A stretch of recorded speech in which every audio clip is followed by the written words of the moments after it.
Hey guys, welcome to Chart 37. Today I'm reviewing this, which is the DC Multiverse Batman movie Penguin action figure. So really cool, really blessed. We're stay at Target. We got a nice review box. We got the Penguin from the Batman written there, and we have the Batman movie logo on the back. We have some really cool artwork of him from the trading card, and that looks pretty neat. And then we have the other characters in the wave. And let's open this up. And yeah, just looking great. Let's get him out of box. One more kind of look there in box before we kind of move on to the accessories. And then here we have the single base that we usually get, and then we also have the trading card, which is pretty cool. Again, pretty nice artwork. And on the back we have a bioform, which mentions the Iceberg Lounge, which I didn't know was going to be in the movie, so that's kind of interesting. I mean, obviously it might not appear just because it's on this card, but that's kind of interesting. These are the alternative hands you get, and then out of box I think he looks great. I think the likeness for this figure for the face is really good. He's got all these scars and just this really messed up, angry looking expression, and I really like it. I like the look of it. I like the hair too, and you know, I think this figure looks good for a painted figure. Like, I know with the digital scan, like sometimes they look a lot better, but I really do think that this figure is proof that painting heads still does kind of work, and I like that. And then you got the tie there, and I love the entire suit of this because it's got so many creases and wrinkles and buttons, and it actually looks like a real piece of clothing. I mean, look at this. The creases and wrinkles are just so nice on this figure that they look good. I mean, it looks like an actual jacket, and I really like that. And I like the buttons. I like the little undercoats and all that. I think it looks good overall, and I think the legs are sculpted nicely too.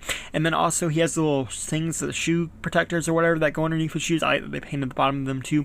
And then I like his style of shoes. So yeah, pretty neat.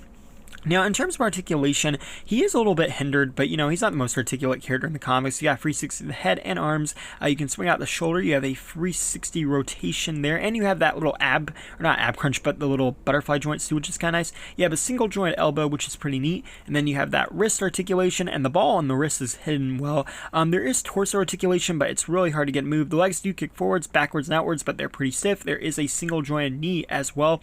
It's kind of hard to see it, but the coat's rubbery, so you can kind of lift up, and so you can kind of see what's going on there with the knee a little bit here, and it is a single knee. I'm pretty sure it's a single knee, but yeah. But at first I wasn't sure if it articulated because it was kind of stiff, but you can kind of move that back. You can kind of see the feet go up and down, side to side, and then the toes also articulate. So again, not super articulate, but he's not really meant to be a super articulate character, so I understand that.